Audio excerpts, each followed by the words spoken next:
비상계엄 선포 관련 내란 및 외환 사건을 수사하는 내란 특검팀 특별검사 조은석이 한덕수 전 국무총리를 불구속 상태로 재판에 넘겼다. 박지영 특검보는 29일 특검팀 사무실이 차려진 서울 서초구 서울고검에서 브리핑을 열고 이날 한 전 총리를 내란 우두머리 방조, 위증, 허위 공문서 작성, 공용 서류 손상, 대통령 기록물 관리 등에 관한 법률 위반, 허위 작성 공문서 행사 등 6개 혐의로 공소 제기했다고 밝혔다.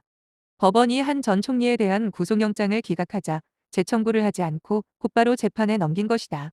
다만 적용한 혐의는 구속영장 청구 당시와 같다. 박 특검보는 12월 3일 비상계엄, 저지는 군용 차량을 맨몸으로 막아낸 시민들의 저항과 깜깜한 밤 담장을 넘어 국회로 들어간 의원들의 용기가 이뤄낸 결실이라며 피고인은 대통령의 위헌 위법한 계엄을 막을 수 있었던 최고의 헌법기관이었다. 그럼에도 대통령이 국민 기본권을 침해하고 헌법 질서를 유린할 것을 알면서도 그 헌법적 책무를 다하지 않고 오히려 위헌 위법한 계엄의 절차적 정당성 확보를 위한 적극적 행위를 하며 동조하는 행위를 했다고 말했다.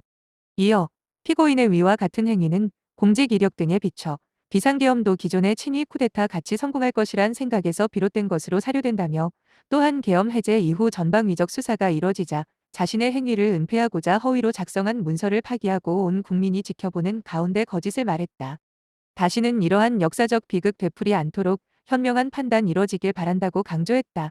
특검팀은 헌법상 대통령의 제1보좌기관이자 국무회의 부의장인 한 전 총리가 윤석열 전 대통령의 위헌 위법한 비상계엄 선포를 저지하지 않고 오히려 합법적인 외피를 씌우기 위해 노력하는 등 적극 동조했다고 판단했다. 특검팀에 따르면 한 전 총리는 대통령실에서 미리 포고령 문건을 받았고 조태열 전 외교부 장관이 두고 간 외교부 조치사항 문건까지 챙겨 나온 것으로 파악됐다. 또 한 전 총리가 김용현 전 국방부 장관과 국무회의 소집과 관련해 필요한 국무위원 수에 관해 계속 현황 점검을 한 정황이 포착됐다. 특검팀이 확보한 대통령실 CCTV에는 한 전 총리와 김 전 장관이 서로 내 명이 필요하다, 이제 1명 남았다 등 손가락을 통해 확인하는 장면이 담긴 것으로 전해졌다. 특검팀은 윤 전 대통령이 계엄을 선포한 직후 한 전 총리가 국무위원들에게 계엄 선포 문건에 서명을 하라고 요구한 정황도 포착했다. 특검팀에 따르면 한 전 총리는 계엄에 반대하는 의사를 표명하며 문건에 서명하지 못한다고 주장하는 국무위원들을 향해 서명은 하고 가라, 참석했다는 의미니 서명을 하는 게 맞지 않나 등 이야기를 했다고 한다. 박 특검보는 한 전 총리는 계엄 선포 후 모든 국무위원이 떠난 뒤 이상민 전 장관과 상당 시간 지시 문건을 갖고 협의를 한다며